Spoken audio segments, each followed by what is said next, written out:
Olá, nós somos da Igreja Cristã Maranata. Seja muito bem-vindo ao programa Momento Agropastoril. A Escola Família Agrícola de Olivânia, em Anchieta, Espírito Santo, foi a primeira da América Latina a implementar a pedagogia de alternância há 55 anos e tem funcionado assim até os dias de hoje.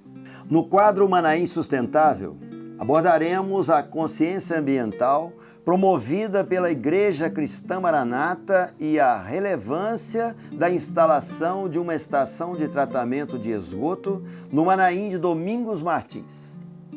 No quadro Coisas da Roça, você irá aprender a preparar um prato típico que foi trazido pelos bandeirantes e é apreciado em diversas regiões do Brasil. As altas temperaturas e baixa umidade do ar exigem medidas adequadas para a alimentação do gado na fazenda. Estas e outras notícias você acompanha aqui.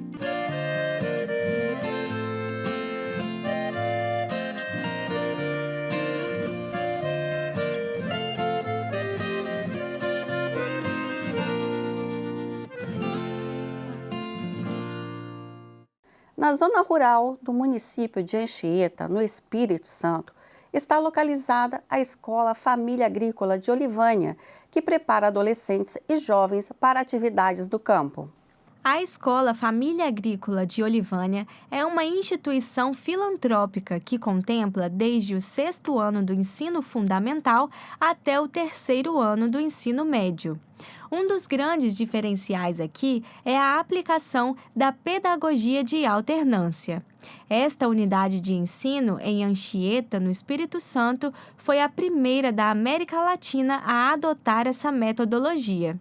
O modelo de educação foi implementado há 55 anos e tem transformado a vida de jovens e famílias, principalmente aqueles que vivem no campo. O atual diretor, Marcos Meneghelli, que um dia foi aluno dessa escola, é quem nos conta um pouco da história do local. A Escola Família Agrícola de Olivânia ela foi fundada em 1969 pelo saudoso Padre Humberto Pertogrande. Esse modelo de educação é um modelo em que ele conheceu na França e trouxe para o Brasil, na década de 60. E a partir desse modelo, hoje a gente tem 18 escolas no estado do Espírito Santo. Se falar em pedagogia da alternância, aqui é o berço. A pedagogia de alternância é amparada em 3 pilares: escola, família e comunidade. Na prática, a proposta só é eficaz se houver a devida participação de cada um desses pilares. Olha, a pedagogia da alternância é uma metodologia de ensino que a família estuda junto com o aluno. O aluno, o próprio nome já diz, alternância. O aluno alterna o tempo em casa, que a gente chama do meio socioprofissional, com o tempo na escola, que é a sessão escolar. Então, a semana que o aluno está aqui na escola, ele tem 7 aulas durante o dia. E à tarde a atividade prática nos diversos setores agrícolas, agropecuários. E a semana que o aluno está no meio sociofamiliar, no meio socioprofissional, ele tem as aulas não presenciais dentro da organização curricular, da base curricular comum e das disciplinas técnicas. E aí ele tem atividades física, matemática, agricultura, zootecnia, irrigação e drenagem, economia, administração, desenho e topografia. Ele tem atividade, dever de casa para fazer em casa e que contam como presença e falta.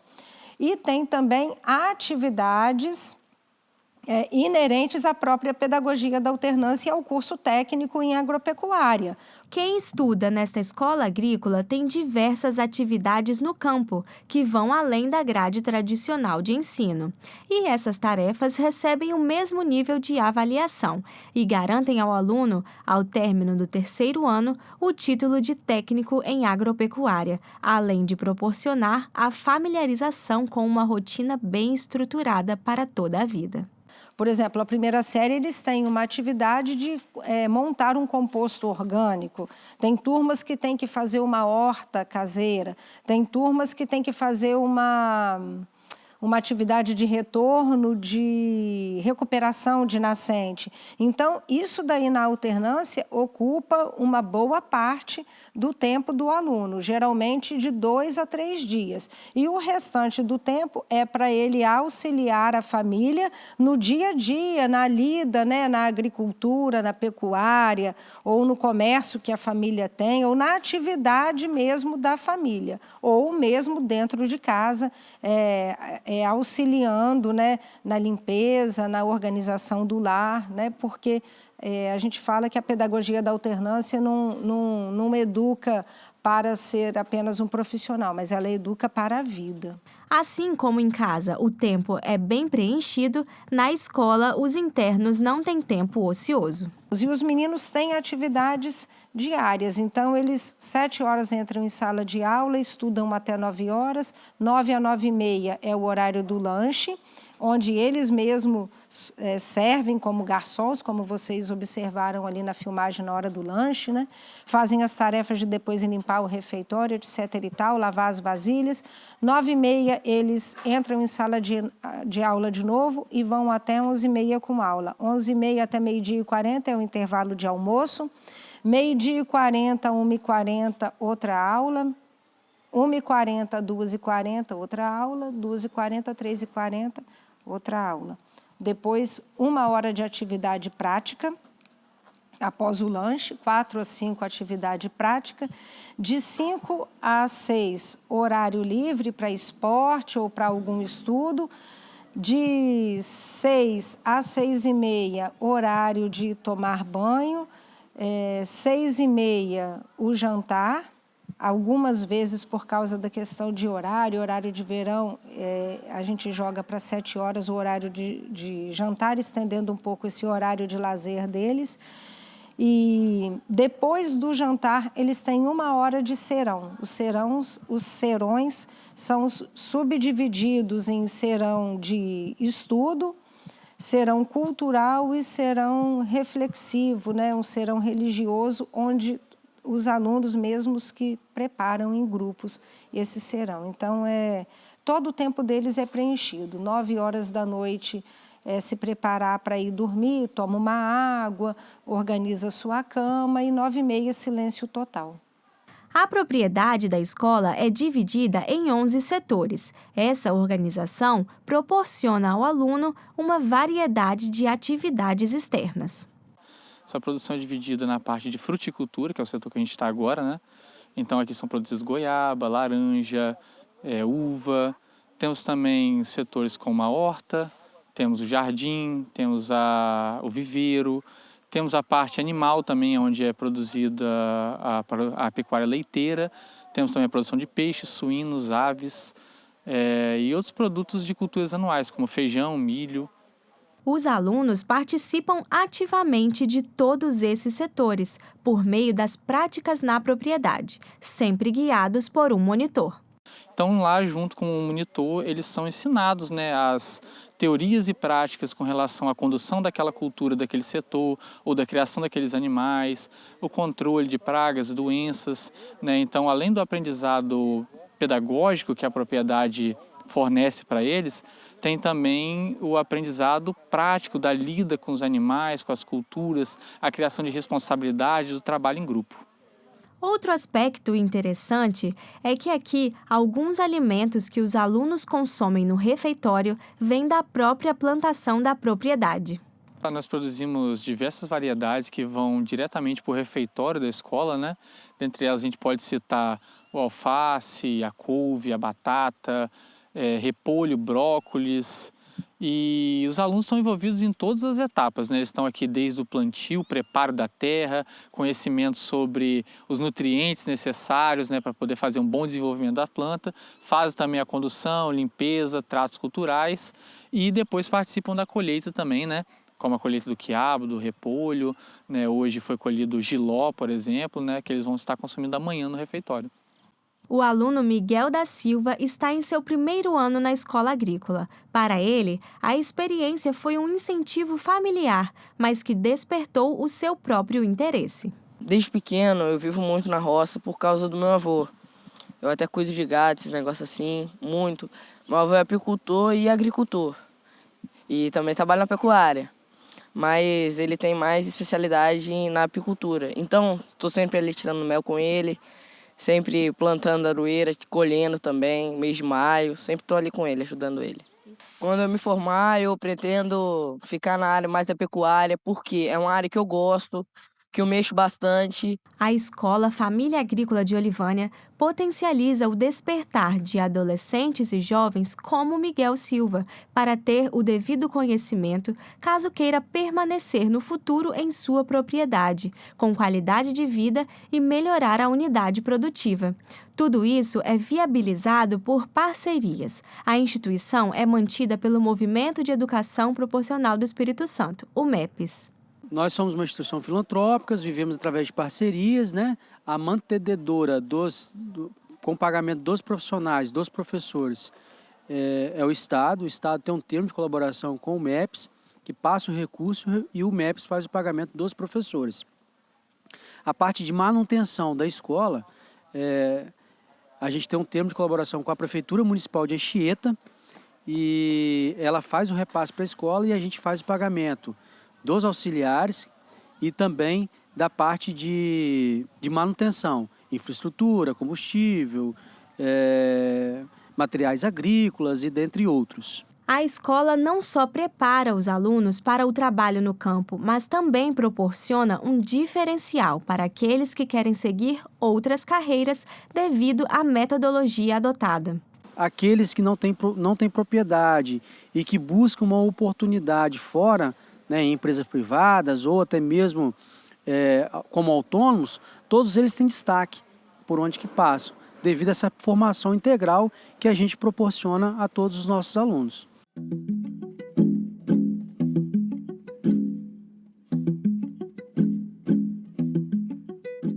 A nossa visita a essa escola foi algo tão maravilhoso que até nos encantou de ver a dinâmica daquele dia a dia ali na escola. Sim, eu observei que eles são bem didáticos, eles têm cronogramas, têm horários para cumprir.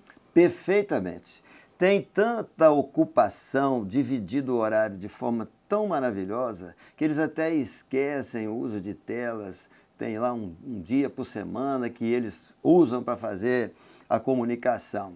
E outra coisa bastante interessante, Claudinho, por exemplo, à noite, eles pernoitam lá, eles chegam segunda-feira de manhã e retornam sexta-feira à tarde. Então, durante a semana, eles dormem, fazem todas as refeições ali. E à noite, tem monitores que passam a noite, monitores para as moças, monitores para os rapazes. Sim. Sim, João, muito interessante essa escola, a rotina que eles têm e Sim. a condução dessas crianças para se tornarem os novos técnicos agrícolas. Perfeitamente. Agora, no quadro Manaim Sustentável, abordaremos a consciência ambiental promovida pela Igreja Cristã Maranata e a relevância da instalação de uma estação de tratamento de esgoto, a ETE, no Manaim de Domingos Martins.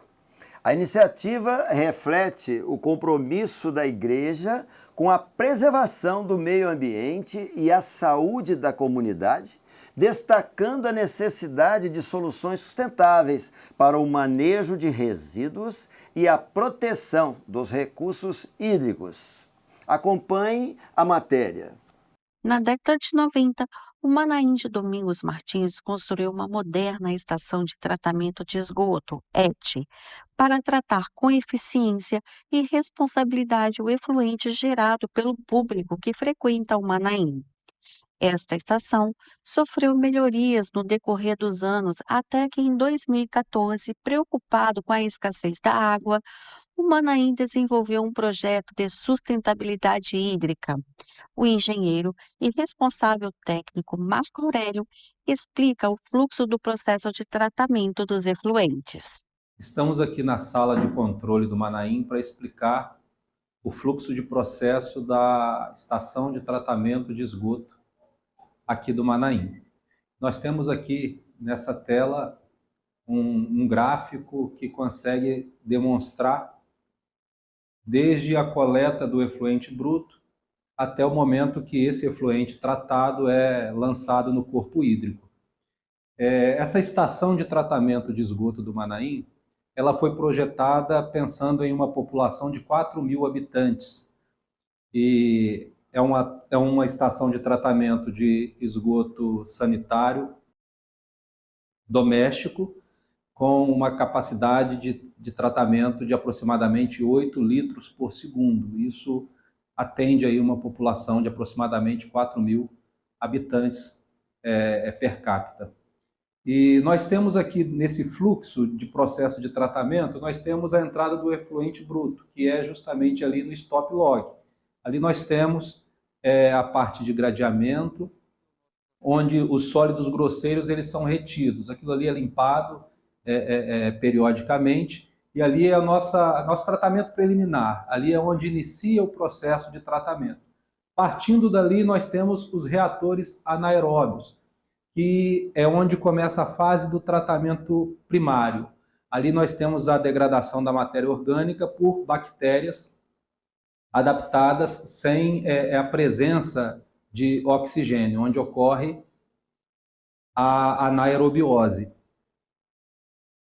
Esses reatores, eles funcionam também como uma forma de resolver um problema que nós tínhamos, que é a sazonalidade. Então, o sistema de tratamento de esgoto precisa de efluente contínuo.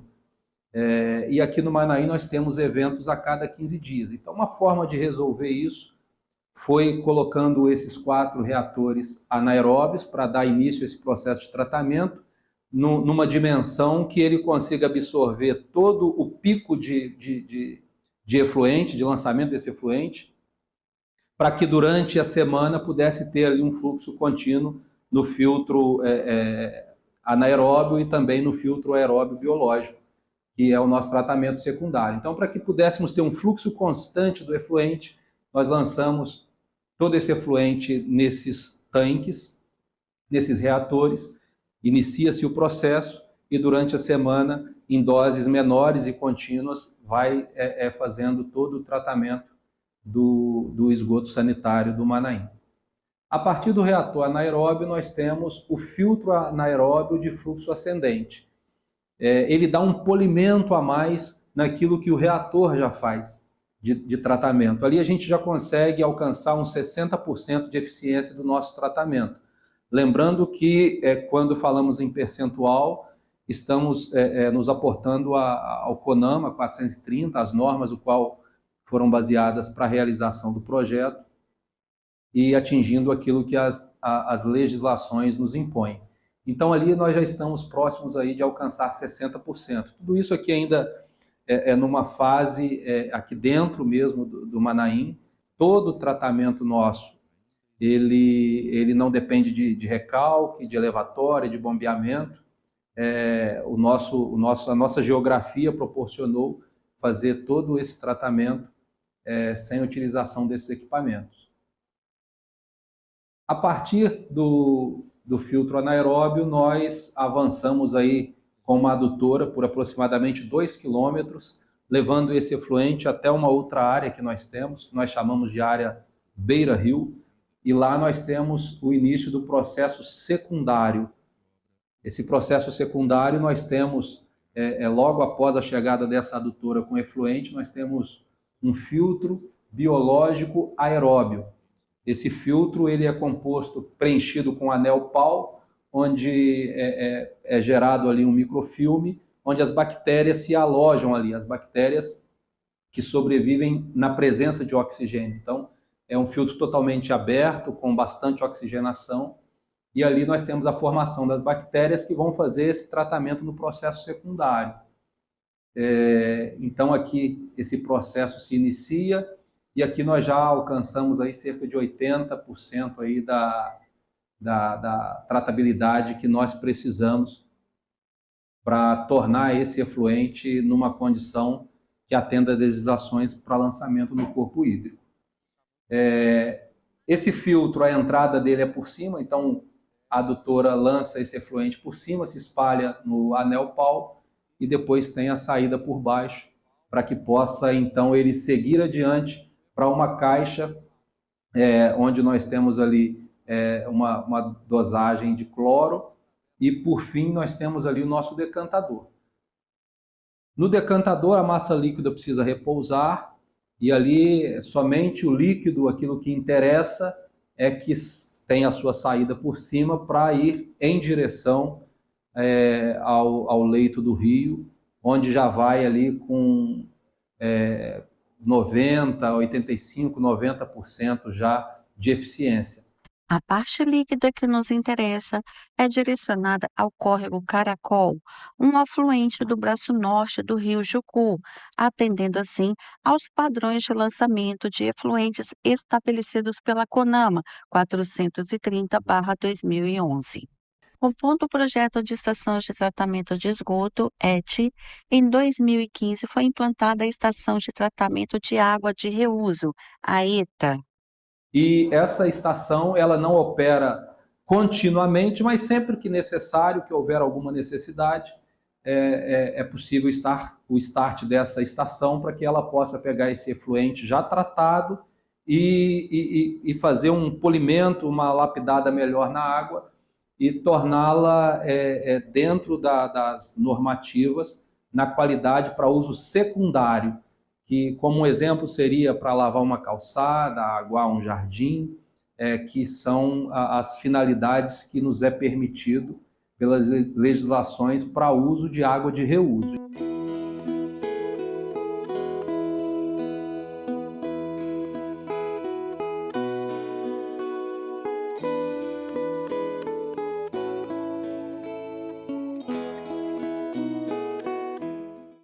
João, agora nós vamos falar sobre a seca. Este é um tema amplamente debatido nos últimos meses e tem impactado as lavouras, pastagens e principalmente a produtividade do gado de corte e leiteiro. As altas temperaturas, a baixa umidade do ar exigem implementação de estratégias adequadas para a alimentação do gado. O professor e engenheiro agrônomo Alexandre Silvio ressalta, Cláudia, a importância de adotar medidas específicas para mitigar os efeitos da seca e garantir a saúde e a produtividade dos animais. Acompanhe a matéria. Aqui na região sudeste, né, onde nós estamos, realmente há uma massa de ar quente muito densa, muito pesada, né? E o que está acontecendo? Essa massa de ar quente, ela traz uma secura muito grande, ela impede entradas de frentes frias ou massas de água que vêm até mesmo da região amazônica através das ACs. Então nós estamos hoje num bolsão de calor seco. E quais são os principais problemas? Primeiro, a alta temperatura, né, que é um fator característico de determinadas regiões do sudeste, os invernos quentes, mas o pior de todos é a umidade relativa do ar. Então, nós estamos vivendo um período de muita secura. Inclusive, recentemente, Brasília e algumas regiões do interior de São Paulo já registraram umidade relativa do ar abaixo de 10%. Isso é clima de deserto. Então, isso é uma condição em que a água, tanto a água do ambiente quanto a água do nosso organismo, ela evapora muito rapidamente, né? Trazendo desidratação, sangramento nas narinas, problemas respiratórios. E isso acontece também com os animais e com as plantas. As plantas não necessariamente que elas sangram, mas elas também perdem muita água e desidratam também.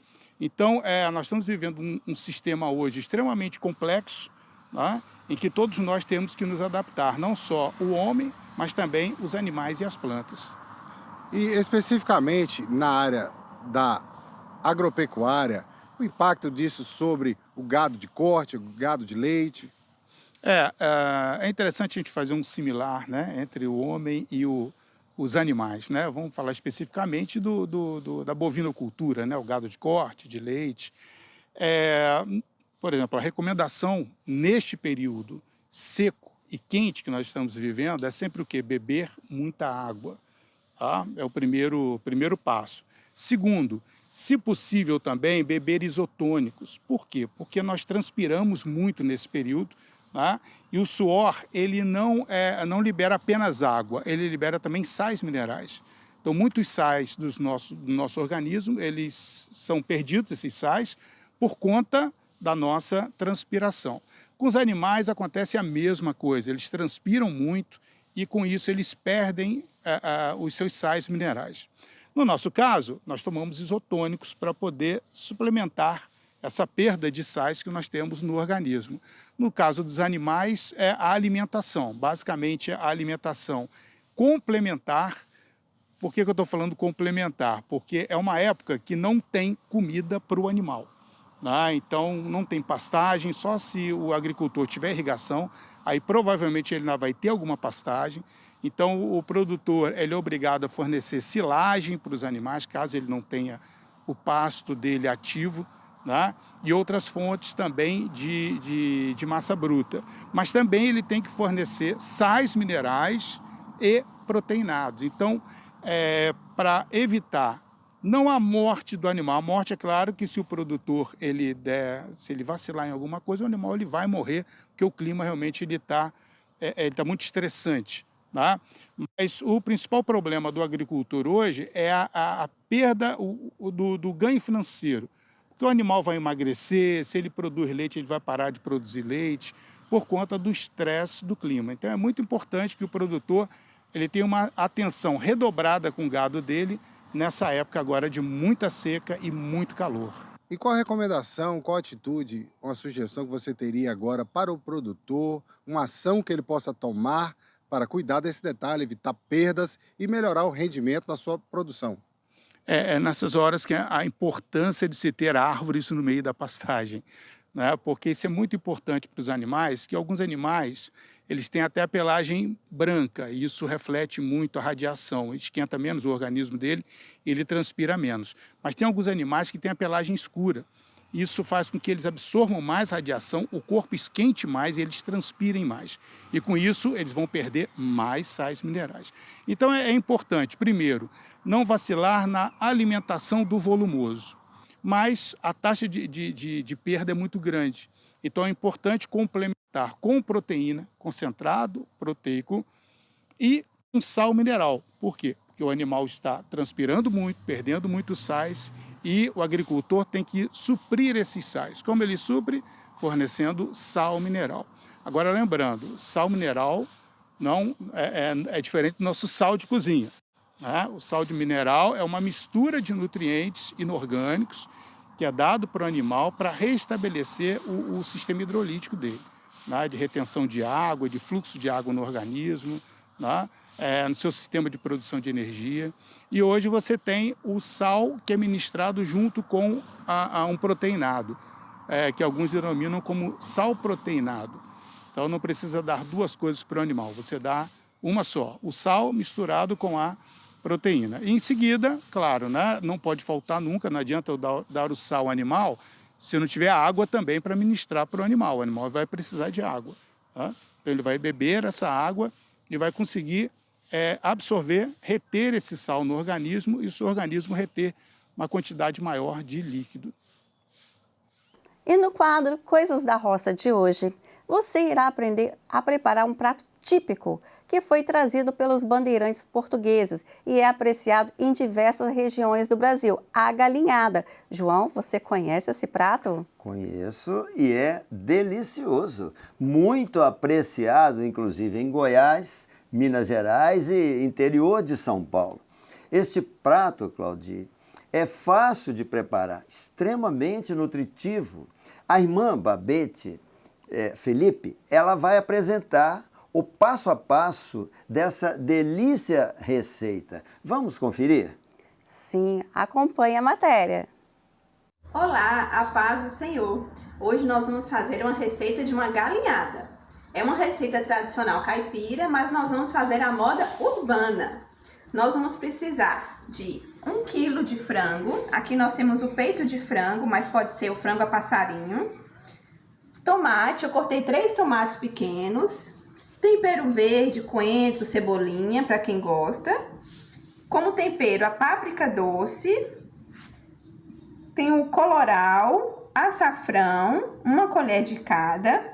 o cominho, que vai deixar um sabor bem gostoso, 200 gramas de bacon, sal e azeite, para a gente fazer o frango, cebola e alho, que eu já piquei aqui, uma cebola, 3 dentes de alho e meia cenoura. O tomilho vai ser a gosto. E aqui nós vamos usar 2 xícaras de arroz.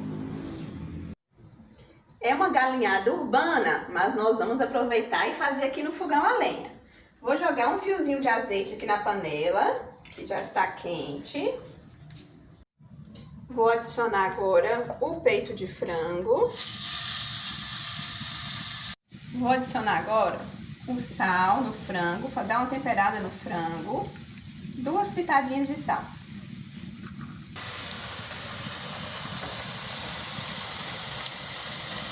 Agora que o frango já deu uma seladinha, eu vou retirar. Minha ajudante agora vai adicionar o bacon. Pode colocar. Isso. Vamos mexer aqui. O bacon já fritinho, vou adicionar a cebola e o alho. Eu já tinha batido. Eu gosto de deixar pronto a cebola, o alho com meia cenoura. Mais uma pitadinha de sal, 2 pitadinhas de sal. A cebola e o alho já estão aqui fritando. Vou adicionar o colorau, o açafrão. Nessa hora já tem um cheirinho aqui muito bom. Vou adicionar também o cominho. Vou adicionar também a páprica doce. Quando o fundo da panela já tiver assim, ó, parece que tá tudo grudando, nós vamos voltar com o frango. Com auxílio agora de um outro ajudante, nós vamos adicionar o arroz. 2 xícaras de arroz, pode colocar. Isso. Já dei uma boa fritadinha aqui no arroz e vamos adicionar 3 xícaras de água. Eu vou adicionar agora o suco de meio limão, que vai ajudar a soltar aquele fundinho que estava na panela e vai dar um sabor também muito especial. Agora nós vamos só esperar cozinhar o arroz, mas antes disso, você pode dar uma experimentadinha no sal.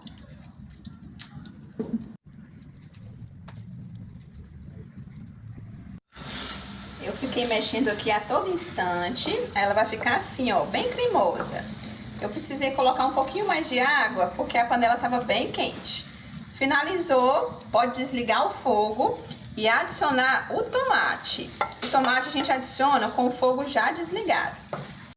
Agora aqui com o meu outro ajudante, nós vamos só finalizar com o temperinho verde por cima. Olha que delícia, a galinhada urbana, bem cremosa, para matar a saudade da galinha caipira. Estão servidos? Muito obrigada, Babete, pela receita. João, aprendeu direitinho? Ainda não, 100%, mas vou rever a matéria e com certeza vou fazer direitinho como ela ensinou. Então, quando fizer, tem que fazer o vídeo e compartilhar aqui com a gente. Com certeza, com certeza. Mudando agora de assunto, na edição do programa de algumas semanas atrás, no quadro Semeando a Palavra no Interior, foi apresentado o trabalho de evangelização na aldeia Barra Velha, na Bahia. A matéria destacou a importância da atuação da Igreja Cristã Maranata na aldeia mãe Pataxó. Essa matéria gerou repercussão e recebemos diversas respostas a respeito do seu conteúdo. Inclusive, o pastor Artini, da Igreja Cristã Maranata de Cachoeirinha, em Manaus, Amazonas, nos enviou um vídeo abordando a importância desse tema e a relevância do quadro no programa.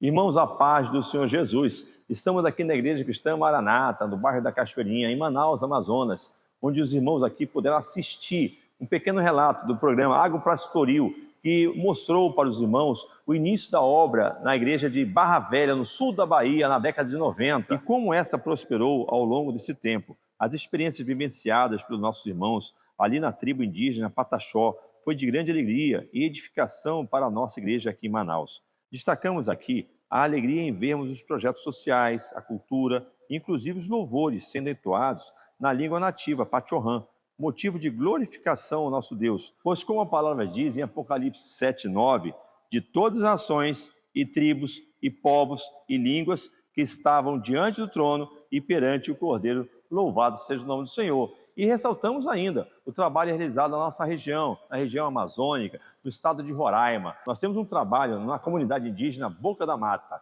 que fica a 20 quilômetros da fronteira com a Venezuela. Lá nós temos uma igreja, o satélite, irmãos que congregam lá, que glorificam o Senhor, que também fazem parte dos povos originários, estão também lá adorando ao Senhor, assistindo aos cultos, os seminários, os pastores dando assistência lá, e a obra tem prosperado. Louvado seja o nome do Senhor.